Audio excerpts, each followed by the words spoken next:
In the ancient world, the gods were seen as omnipresent figures who influenced every aspect of life, from the harvest to the success of battles, to personal health and misfortune. For many ancient cultures, religion and the divine were integral to understanding the world and guiding human behavior. Epicurus, however, introduced a radically different view of the gods and their relationship to human existence. In contrast to the omnipotent and omniscient deities worshipped by the Greeks, Epicurus argued that the gods, though real, were completely indifferent to human affairs. This belief, central to Epicurean philosophy, not only challenged the prevailing religious norms, but also offered a liberating vision of how individuals could live their lives in peace and happiness. This idea, that the gods do not intervene in human affairs, has profound implications, not only for theology, but for how humans should think about their lives, their fears, and their aspirations. It has deep ethical and psychological implications for the individual, focusing on how we can achieve tranquility, ataraxia, and how we can reduce the pain, aponia, that arises from fears of divine retribution, death, or suffering. By freeing individuals from the oppressive fear of divine punishment, Epicurus argued that one could pursue a life of simple pleasures and intellectual pursuits, free from superstition and the burden of religious anxiety. In this essay, we will explore the significance of Epicurus' view of the gods and religion, the implications it had on the broader philosophical system he developed, and how it influences the way individuals should live their lives. We will also examine the ways in which Epicurus' views offer an alternative to both traditional religious views and the more materialistic interpretations of human existence. Welcome to the Unfolding Journey YouTube channel. Thank you for joining us on this intellectual journey today. On this channel, we dive deep into philosophical ideas, historical concepts, and the timeless questions that have shaped human thought. If you're passionate about exploring ancient wisdom, philosophical systems, and ideas that transcend time, you're in the right place. Stick around as we explore the Epicurean approach to the gods and religion, uncovering insights that have influenced thinkers and cultures for centuries. Don't forget to hit the subscribe button so you don't miss out on future videos. Before delving into Epicurus' ideas about the gods, it is essential to understand the religious context of his time. Ancient Greece, the birthplace of philosophy, was deeply polytheistic. The gods of the Olympian pantheon, like Zeus, Hera, and Athena, were believed to govern everything from natural events to human affairs. These deities were anthropomorphic. They shared human characteristics and emotions, such as love, jealousy, and anger, but on a divine scale. In addition to these gods, there were numerous other spirits, demons, and religious rites associated with various aspects of life. These gods and spirits were not passive enemies, but active players in the lives of human beings. Individuals would pray, sacrifice, and perform rituals in hopes of receiving divine favor or avoiding divine wrath. The ancient Greeks, like most people of the time, lived with an acute awareness of their dependence on the gods for everything, from fertility to victory in war to protection from illness. Epicurus, born in 341 BCE on the Greek island of Samos, was raised within this deeply religious culture. However, from an early age, he began questioning the conventional religious beliefs of his time. His teachings would eventually become the basis for a new school of thought known as Epicureanism, a philosophy that promoted a life of simple pleasures, intellectual inquiry, and the pursuit of happiness free from unnecessary fears and anxieties. Epicurus was deeply influenced by earlier philosophical traditions, including the atomism of Democritus, which posited that everything in the universe is made up of tiny, indivisible particles called atoms. This materialistic view of the universe had profound implications for his understanding of the gods and the natural world. According to Epicurus, everything, including the human soul, was composed of atoms and followed natural laws. The gods, being composed of perfect atoms, existed in a state of eternal bliss, free from pain or distress.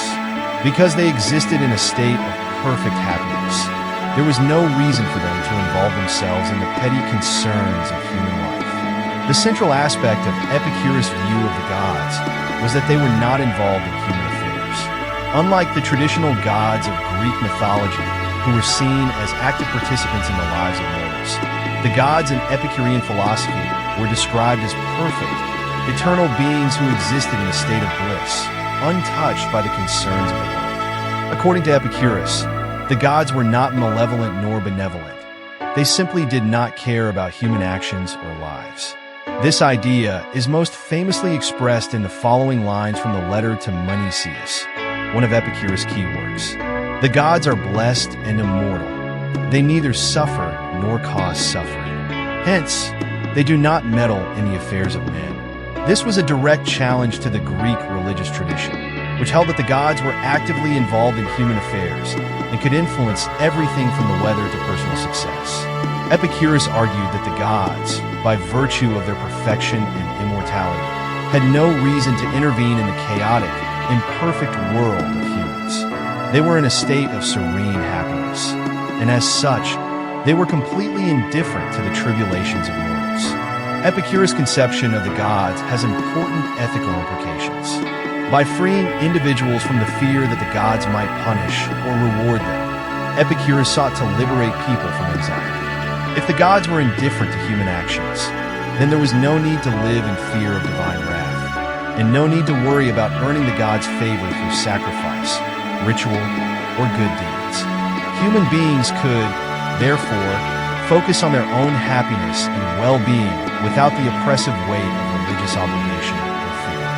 This is one of the most radical elements of Epicurean philosophy, the rejection of the need for religious intervention in the quest for happiness. In a world where many people's lives were dominated by religious customs and rituals designed to appease the gods, Epicurus introduced a radically different way of thinking about the divine, not as an active force, but as an ideal state of serenity and tranquility. Epicurus' idea that the gods do not intervene in human affairs was not just a theological position, but a psychological and ethical one. In his philosophy, the central goal of life was to achieve tranquility, ataraxia, and freedom from pain, aponia. Fear, especially the fear of divine retribution or the fear of death, was one of the greatest sources of anxiety and suffering. Epicurus believed that people often suffered more from their fears and superstitions than from actual physical pain or hardship. By denying the gods any role in human affairs, Epicurus sought to eliminate one of the most significant sources of human anxiety, the fear of divine punishment. If the gods did not care about human actions, then there was no reason to fear punishment in the afterlife or divine retribution in this life. Similarly, the fear of death, which was often tied to religious ideas about the soul's fate, could be overcome. Epicurus famously argued that death is nothing to us, because when we are alive, death is not present, and when death occurs, we no longer exist to experience it. This emphasis on the elimination of fear led to a radical rethinking of how humans should live their lives. Without the burden of religious anxiety, individuals could focus on what Epicurus saw as the true path to happiness: the cultivation of friendships, the pursuit of simple pleasures, the appreciation of a natural world, and the exercise of reason. By removing the fear of gods and the afterlife, Epicurus allowed individuals to pursue pleasure in a rational and moderate way, understanding that the greatest happiness came not from indulgence in physical pleasures, but from peace of mind and the absence of pain. Epicurus thus provided a radical remedy to what he saw as the most debilitating of human emotions: fear. Fear of death, fear of divine punishment, and fear of suffering were all deeply rooted in religious belief. By undermining these fears, Epicurus hoped to set the individual free to pursue a life of happiness without the constraints imposed by religious dogma. In Epicureanism, religion still played a role, but it was very different from its role in traditional religious systems. Epicurus did not advocate for atheism. Rather, he accepted the existence of gods, but argued that they were irrelevant to human affairs. In the Epicurean worldview, the gods were not to be worshipped through rituals or sacrifices, nor were they to be feared. Instead, they were to be respected as representations of perfect serenity and happiness. For the Epicurean, The proper response to the gods was not through devotion or piety, but through the cultivation of a life of simplicity, pleasure, and wisdom. Epicurus believed that the gods could serve as models of tranquility, teaching us that the key to happiness lay not in external success or the approval of others, but in the peaceful enjoyment of simple pleasures and the avoidance of unnecessary desires.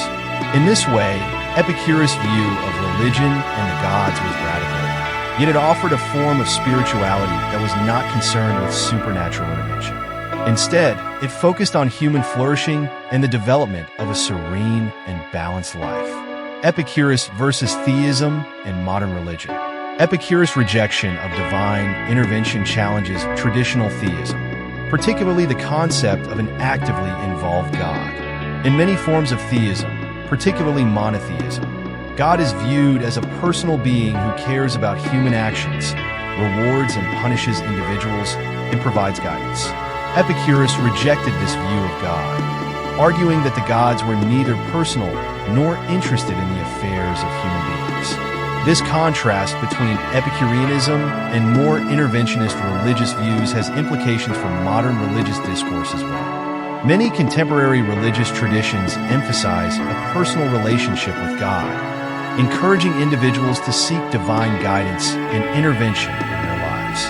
Epicurus, in contrast, would have seen such efforts as misplaced, arguing that people should focus on their own happiness and well-being, without relying on external forces, whether divine or human. Epicurus' atheism, in the sense of rejecting divine intervention, does not necessarily equate to modern secularism or materialism, which often denies any transcendent dimension to existence.